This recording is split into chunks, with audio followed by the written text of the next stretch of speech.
d'office tous les champs de bataille pour sauver les gens de la patrie. Je vais vous lire au honneur au drapeau, et après vous pouvez lire.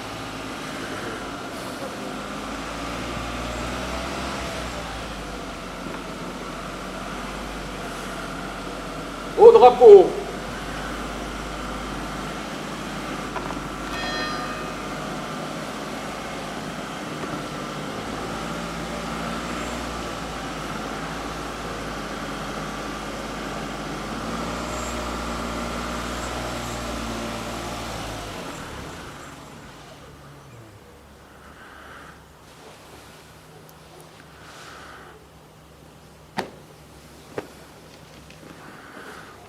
Je vais vous lire l'article qu'a rédigé la ministre déléguée auprès de la ministre des Armées chargée de la mémoire et des anciens combattants. C'était il y a un siècle. Le 10 novembre 1920, la Grande Guerre est achevée depuis 2 ans. À la citadelle de Verdun, Auguste Tin, soldat de 2e classe et pupille de la nation, dépose un bouquet de billets blancs et rouges sur le cercueil d'un soldat. Un parmi tous les combattants des Flandres, de l'Artois, de la Somme, du chemin des Dames, de la Lorraine et de la Meuse. Un de ces braves, un des poilus qui participa à une interminable guerre, un de ces Français qui œuvra à la tâche incommensurable de la victoire. Un parmi des milliers qui est devenu le soldat inconnu. Le 11 novembre 1920, le peuple de France l'accompagne solennellement sur les routes de l'Arc de Triomphe.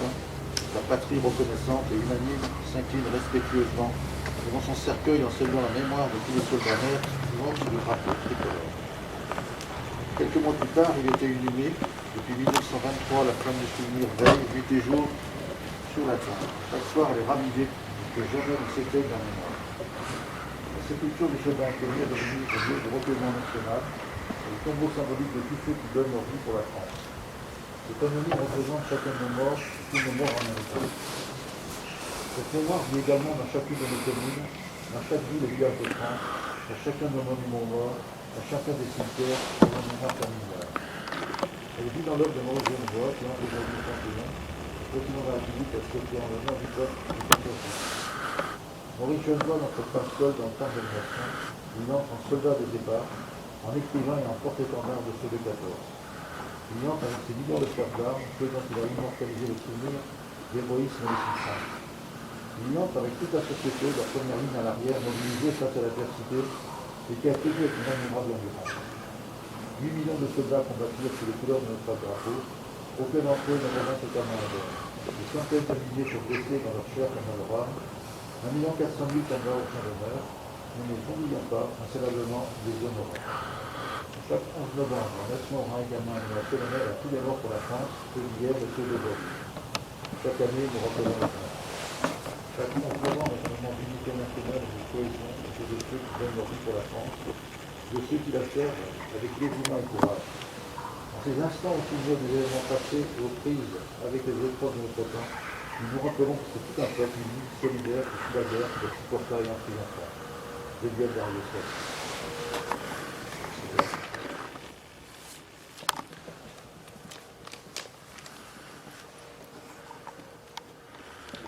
Le 11 novembre 1918, à 11h exactement, résonnait sur le front le clairon de l'armistice. La première guerre s'achevait avec son cortège de souffrances inouïes. Comme ça a été dit, 1 400 000 soldats français tués, 5 millions de blessés, 1 100 000 enfants orphelins. Le tribut en perte humaine a été effrayant aussi pour tous les belligérants et a marqué dans leur chair les nations impliquées dans ce conflit. Depuis 2012, le 11 novembre est devenu la commémoration de tous les morts tombés sur les champs de bataille ou en opérations extérieures, auxquelles on peut associer les victimes civiles. Tous ces morts pour la France, dont nous commémorons le souvenir aujourd'hui, ont sacrifié leur vie par leur courage et leur vaillance, pour notre liberté et les valeurs que porte la France. Ces valeurs de la République ne sont rien d'autre que l'égalité des citoyens devant la loi, la fraternité ou cohésion nationale, la liberté dans le respect d'autrui et le respect de la diversité, tant que cette dernière respecte, elle aussi, le droit français et cherche à faire corps avec la nation. Ces valeurs sont actuellement attaquées par de nombreux actes terroristes que notre pays combat sur les terres africaines ou au Moyen-Orient, au sein de coalitions internationales ou en tant que chef de file comme au Sahel. En effet, à cette heure, la France déploie en opération plus de 30 000 militaires. Ce combat mené par les forces armées se fait principalement au loin de la France pour combattre les foyers terroristes du Sahel et de la Syrie. Cependant, ce combat est global et se mène également sur notre sol. Il engage aussi les forces de sécurité, police, gendarmerie et les chaînes de renseignement pour déjouer le plus grand nombre de projets d'attentats sur notre sol. La diplomatie française est également mise à contribution lors des extraditions. Ce combat s'inscrit dans le temps long, 20 ans minimum. Il fait face à une menace internationale qui vise la France prioritairement. Notre pays a engagé plus de 5000 militaires au Sahel, mais la France doit aussi lutter sur son propre sol contre les forces souterraines qui minent notre pays.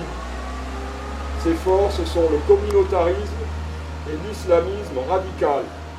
Elles désagrègent la cohésion nationale en voulant créer des clans qui ne respectent plus les valeurs de la République et le vouloir vivre ensemble au sein de notre pays. Ces forces créent des zones grises, appelées territoires perdus de la République, où tout représentant de l'État est rejeté, voire attaqué, comme les sapeurs-pompiers, les médecins urgentistes et bien sûr les patrouilles de gendarmerie et de police. Ces mécanismes de rejet des forces étatiques furent exactement le même lors de la création des califats qui se sont implantés en lieu et place des États constitués au Moyen-Orient et qui valurent la guerre de Syrie pour les éliminer. Ce combat est général car, vous l'avez compris, il s'attaque aux piliers de la République, notamment à l'éducation nationale avec la triste mort de ce professeur d'histoire et de géographie. Cependant, l'État poursuit le combat, déjà engagé pour protéger sa population. La France adapte sa politique étrangère face aux pays bienveillants envers le terrorisme et doit encore réorienter sa justice vers une meilleure protection du peuple. Dans son discours du 2 octobre 2020 sur le séparatisme, le président de la République avait annoncé avoir confié au Conseil français du culte musulman le dossier de la formation des imams pour mettre l'islam de France face à ses responsabilités. Ce combat s'est intensifié à la suite de l'attentat du 16 octobre qui a enfin réveillé les esprits. Alors que pouvons-nous faire au niveau de notre commune? La peur reste mauvaise conseillère. L'objectif est de retrouver notre unité et au besoin nous réconcilier au-delà de nos diversités tout en gardant nos valeurs et notre mode de vie. Pour cela, nous devons nous tourner prioritairement vers la jeunesse de notre pays. Cette jeunesse qui porte l'avenir de la France, en l'éduquant et en la guidant dans les valeurs de la République. Pour terminer, lors de la minute de silence, nous aurons une pensée toute particulière pour le professeur Samuel Paty, tombé sous les coups de la barbarie le 16 octobre, et pour les 2 derniers soldats tués au combat de l'année 2020, le 5 septembre au Mali. Le soldat de première classe, Volk, et le brigadier-chef dont le nom n'a pas été divulgué. Leur blindé léger a été frappé par un engin explosif lors d'une mission de contrôle de zone dans le cadre de la lutte antiterroriste. Vive la République, vive la France!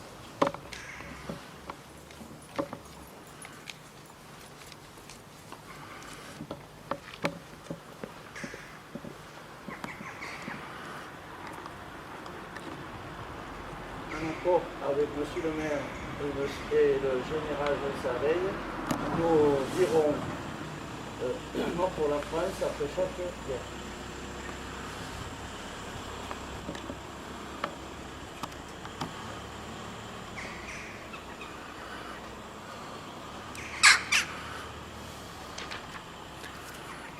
Mort pour la France, guerre 1914-1918. Basile Aguillon, Albert Aiguille, Eugène Aiguille, Jean Aiguille, Louis Aiguille, Paul Aiguille, Victor Alozé, Georges Albouy, Armand Aragon, Joseph Barre, Victor Bastide, Édouard Bernon, Marceau Bertrand, Albert Blanc, Joseph Blayassi, Paul Blay, Jean Borel, Paulin Borel, Paul Bouscari, Louis Beauviala. Bon pour la France. Gaston Brenguier, Eugène Cabirou, Émile Cabiron, Louis Calmels, André Camille, Léon Carrière, Jean Caïsac, Georges Champagneur, excusez-moi, Jules Chariès, Jules Chabel, Louis Combe, André Cournut, Louis Cournut, Léon Courtial, Rémi Courtial, Alfred Kreisel, Joseph Crouzet, Joseph Delon, Alphonse Delpal, Joseph Delpal, Paul Delpal, Gracien Deltour, Maurice Despériès, Célestin Durand, Augustin Fabre, Joseph Fabre, Paul Fabre, Maurice Fabry, Antonin Fage, Lucien Fage, Auguste Fage, Joseph Franck, Fortuné Fage, Jean Fage, Émile Forestier, Gabriel Forestier, Louis Forestier, Frédéric Foulquier, Marius Foulquier, Irénée Guéraud, Marius Guéraud, Paul Gall, Gabriel Gallière, Étienne Gallière, Louis Gallière, Philippe Gallière, Marius Gaillal, Baptiste Gazagne, Pierre Gély, Gabriel Ginesti, Jules Guizard, Louis Goutte, Arthur Graal, Auguste Graal, Léopold Graal, Léon Guibert, Louis Héraille, Paul Héraille, Charles Héraille, Joseph Héraille.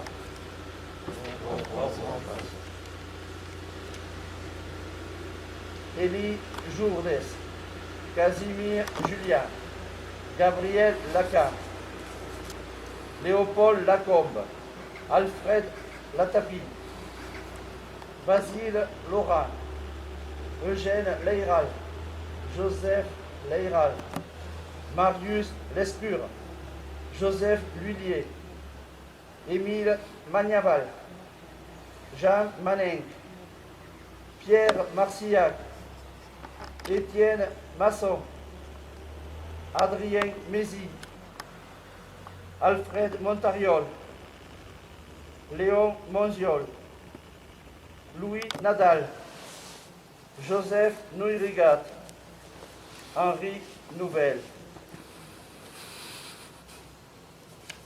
Pour la France.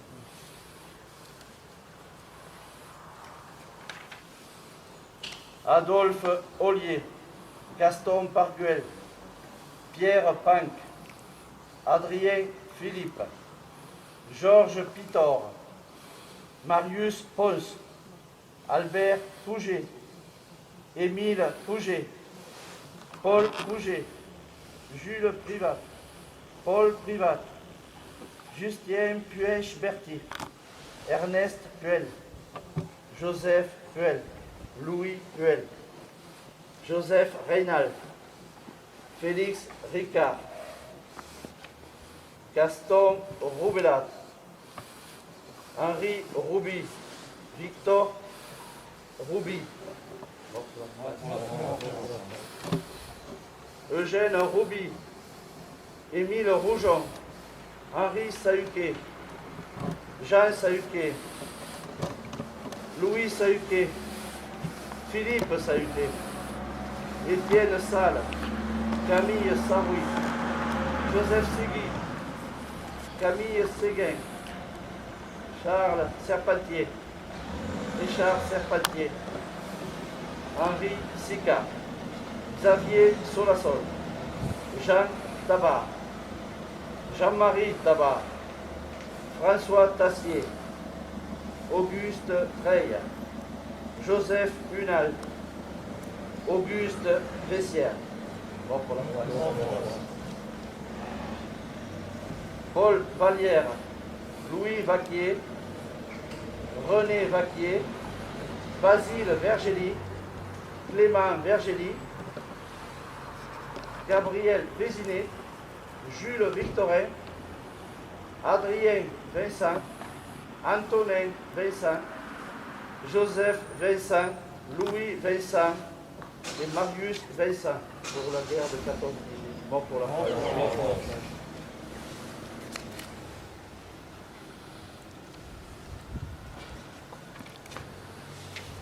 La guerre 39-45. Victorin Boudoul, Maurice Brasse, Paul Durand, Ernest Leiral, Camille Norigat, Clément Portal, Justin Pouget, Louis Rougeot, Casimir Salignac, Léopold Vaquier, Louis Vaquier, Fernand Vergely.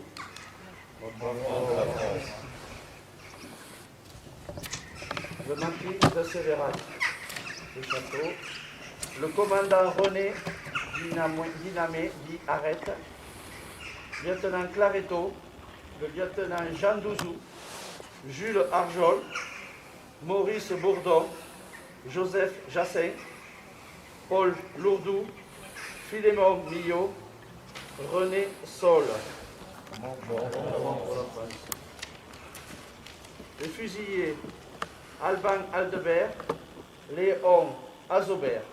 Les morts en déportation Louis Cabanette, Serge Duhourquet, Auguste Gazagne. Mort pour la France.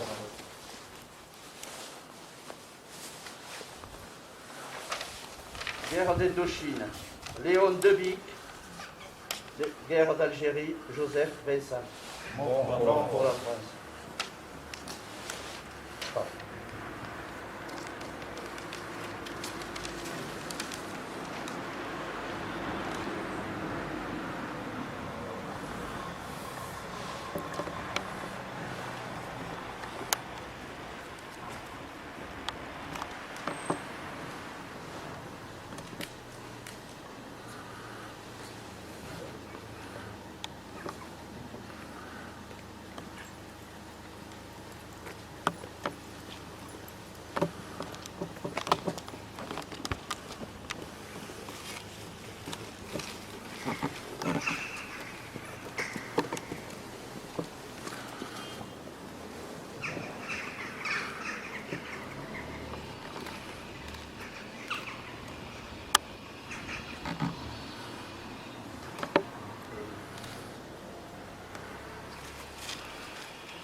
Aux morts.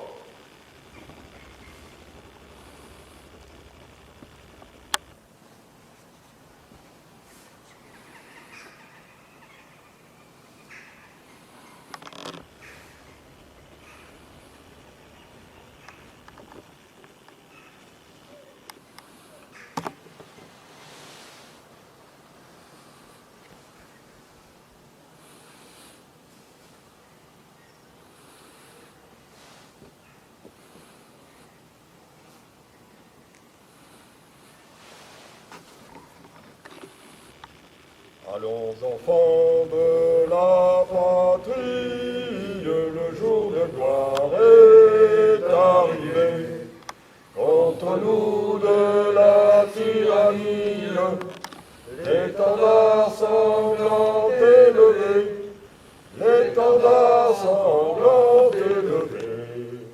Entendez-vous dans nos campagnes mugir ces féroces soldats qui viennent jusque dans nos bras, égorger nos fils et nos compagnons.